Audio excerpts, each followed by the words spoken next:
I know, bro. You're working very hard. You're actually putting good content. You're adding values in someone's life.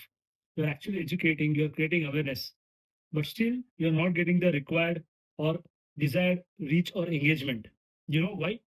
Because everybody wants entertainment. ನೀವು ಸುಮ್ಮನೆ ಏನೋ ಒಂದು ಒಳ್ಳೆ content ಮಾಡಿದ್ರೆ ಹೋಗಲ್ಲ. ಈ ಲೈಕ್ಸ್ ಚೀಪ್ ಎಂಟರ್ಟೈನ್ಮೆಂಟ್. ಅದರಲ್ಲೂ ಒಂದಿಷ್ಟು ಆಡಿಯನ್ಸ್ ಇದ್ದಾರೆ. ಅವ್ರು ಹೇಗಿದ್ದಾರೆ ಅಂದ್ರೆ ಅವರಿಗೆ ನೀವೇನೋ ಒಂದು ಒಳ್ಳೇದು ಹೇಳಿದ್ರೆ ಅರ್ಥ ಆಗೋದೇ ಇಲ್ಲ. So they will think in other way, like we are hating them or we are doing something against ಅನ್ನೋ ತರ ಮಾಡ್ಕೊಬಿಡ್ತಾರೆ.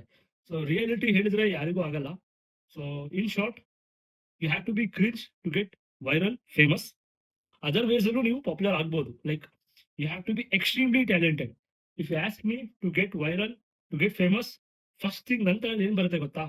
You have to be an Olympian. ನೀವು ಒಲಿಂಪಿಕ್ಸ್ ಅಲ್ಲಿ ಮೆಡ್ಲು ಮಾಡಿದ್ರೆ ಇಮಿಡಿಯೇಟ್ ನೆಕ್ಸ್ಟ್ ಡೇನೆ ನಿಮಗೆ ಮಿಲಿಯನ್ ಫಾಲೋವರ್ಸ್ ಬರ್ತಾರೆ. ಸೊ ಆ ತಾಕತ್ ಯಾರಿಗೂ ಇರಲ್ಲ ಅಲ್ವಾ? ಎಲ್ಲಿ ಎಲ್ಲೋ ಕೋಟಿ ಜನರು ಒಬ್ರು ಇಬ್ರು ಮಾಡ್ತಾರೆ. ಇಲ್ಲ, ನಿಮಗೆ ಯುನಿಕ್ ಇನ್ಫಾರ್ಮೇಶನ್, ಯಾವುದೋ ಗೊತ್ತಿರೋ ಇನ್ಫಾರ್ಮೇಶನ್ ನೀವು ಶೇರ್ ಮಾಡಬೇಕು. That should be very much value added. ಅದಿಲ್ವಾ? Like talent. ಟ್ಯಾಲೆಂಟ್ ಅಂದ್ರೆ ಏನು? ಸಿಂಗಿಂಗ್, ಡ್ಯಾನ್ಸಿಂಗ್, ಅಥವಾ ನಿಮ್ಗೆ ಏನಾದ್ರು ಒಂದು unique skill in a very humorous, ಅದನ್ನ ಮನುಷ್ಯನ ನಗಿಸೋ ತರ ಇರಬೇಕು, ಅಥವಾ ಮನುಷ್ಯನ ಬೆಟರ್ ಮಾಡೋ ತರ ಇರಬೇಕು. ಅದು ಆಗ್ಲಿಲ್ವಾ? At least it should be something which will enhance your career. ನಿಮ್ಮ ಬಿಸ್ನೆಸ್, ನಿಮ್ಮ ಗ್ರೋತ್ ನ ಎನ್ಹಾನ್ಸ್ ಮಾಡೋ ತರ ಯಾವ್ದಾದ್ರು ಸೆಲ್ಫ್ ಇಂಪ್ರೂವ್ಮೆಂಟ್ಸ್, ಹ್ಯಾಬಿಟ್ಸ್ ಬಿಲ್ಡಿಂಗ್ ಇದ್ರೆ ಅದು ಹೆಲ್ಪ್ ಆಗುತ್ತೆ. ಅಷ್ಟು ಆಗ್ಲಿಲ್ವಾ? ಇದೆಲ್ಲದನ್ನು ಬಿಟ್ಟಾಕ್ಬಿಡಿ. ಲಾಸ್ಟಿಗೆ ಒಂದೇ ಆಪ್ಷನ್ ಉಳಿಯೋದು, to become a cringe influencer. ಅಂದ್ರೆ ಕ್ರಿಂಜ್ ಅಂದ್ರೆ ಫಸ್ಟ್ ಅರ್ಥ ಮಾಡ್ಕೊಳ್ಳಿ. ಕ್ರಿಂಜ್ ಅಂದ್ರೆ it's not just using bad language, foul language ಅಲ್ಲ.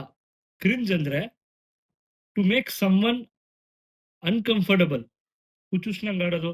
ಸೊ ನೀವು ಕ್ರಿಂಜ್ ಮಾಡ್ತಾ ಇದ್ರೆ ಡೆಫಿನೆಟ್ಲಿ ಒಬ್ಬ ಅಲ್ಲ, 100 ಜನ ನೋಡ್ತಾರೆ, ಕೋಟಿ ಜನ ನೋಡ್ತಾರೆ. ಹೆಂಗೆ ಅಂದ್ರೆ ಇವ್ನು ಯಾರು, ಇವ್ನು ಹುಚ್ಚ ತರ ಮಾಡ್ತೀಯಾನೆ ಅಂತ ಹೇಳ್ಬಿಟ್ಟು ನೋಡಲ್ವಾ? ಅದನ್ನೇ ಕ್ರಿಂಜ್ ಅನ್ನೋದು.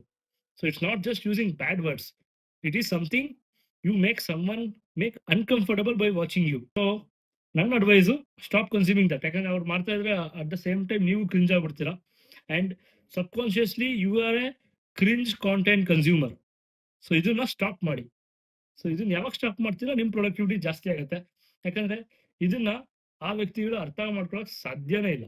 So this is A hard reality. ನೀವು ಎಷ್ಟೇ ವರ್ಕ್ ಮಾಡಿದ್ರು, ಎಷ್ಟೇ ಇದು ಮಾಡಿದ್ರು, ಕೆಲವು ಟೈಮ್ ನಿಮಗೆ ಆ ಡಿಸೈರ್ಡ್ ಸಕ್ಸಸ್ ಸಿಗಲ್ಲ. But definitely if you are consistent, if you are putting valuable things, ನಿಮಗೆ ಒಂದಿನ ಮ್ಯಾಸಿವ್ ಸಕ್ಸಸ್ ಸಿಗತ್ತೆ. ಅದು ಲಾಂಗ್ ಟರ್ಮ್ ಅಲ್ಲಿ ನಿಮಗೆ ಮಾತ್ರ ಹೆಲ್ಪ್ ಮಾಡುತ್ತೆ. ಕ್ರಿಂಜ್ ಮಾಡ್ಕೊಂಡಿದ್ರೆ ನಿಮಗೆ ದೇವರನೇ ಹೆಲ್ಪ್ ಆಗಲ್ಲ.